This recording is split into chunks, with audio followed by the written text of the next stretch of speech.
On today's episode of History in a Minute, General Tso's Chicken.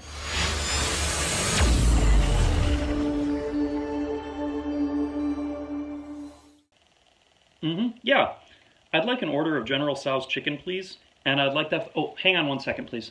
Hey, it's Mr. Philip Campbell with Homeschool Connections. History in a Minute. I'm your bearded, nerdy history guru. Hang on just one second. Yeah, sorry. With the General Tso, I'll have fried rice and an egg roll, please. 20 minutes? Sounds good. Great. If you've ever eaten Chinese food, you've probably heard of General Tso's Chicken. It's a very popular dish in Chinese restaurants in the United States. But who was General Tso and how did he get chicken named after him? General Tso is actually Zhao Zongtang. He was a Chinese military official in late imperial China. He lived from 1812 to 1885.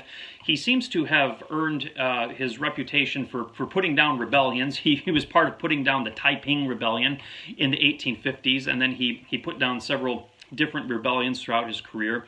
He was very involved in the naval affairs of the Chinese Empire.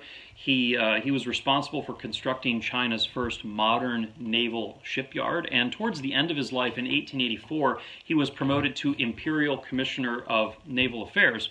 But besides his military prowess, he was also a gifted scientist and very interested in agricultural reform in China. For example, he promoted the planting of cotton in China in place of opium.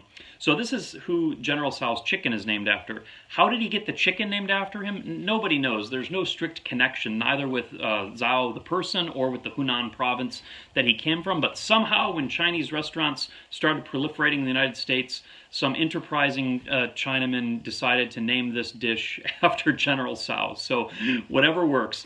But now you know. So please subscribe to this channel, like, share, and always remember, history is awesome. I'm going to eat some Chinese food.